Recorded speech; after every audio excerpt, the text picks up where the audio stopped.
আপনি close door practice করেন, কাউকে ঢুকতে দেন না, কিন্তু আপনি জিনিসের রেজাল্ট কি? আমি এত টাকা স্যালারি দিয়ে আপনাকে রাখছি, আমার গায়ে লাগে, আমার দুঃখ আছে, আমি দেশপ্রেমিক, আমি মানুষের পক্ষে আছি, এই জন্য আমি এই পুরো স্টাফের পরিবর্তন চাইছি। আপনারা খেলাই বুঝে না, সন্তোষতা পরে ওকে খেলাই বুঝে না, এবং তার মাথার মধ্যে ওই জ্ঞানটুকু না কোন পজিশনে কীভাবে খেললে আমার রেজাল্ট আসবে তার সে জ্ঞানটুকু নাই, সে টোটালি একটা অ্যাবনর্মাল।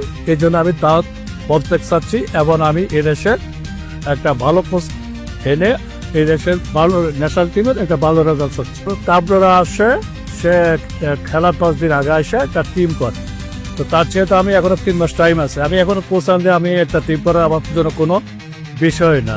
কারণ এখানে আমার প্লেয়ার আছে, যে প্লেয়ার সাজানো আছে, আমার দেশের প্লেয়ার অনেক ভালো খেলে, তারা দেশপ্রেমিক, দেশের জন্য ওরা খেলে। কিন্তু এই কাবরারা এই টিমকে টোটালি এই প্লেয়ারদেরকে মধ্যে গ্রুপিং করে এবার সে একটা সিন্ডিকেট করে টোটালি সে টিমটাকে নষ্ট করে এবং যাতে একেবারে রেজাল্ট আসে।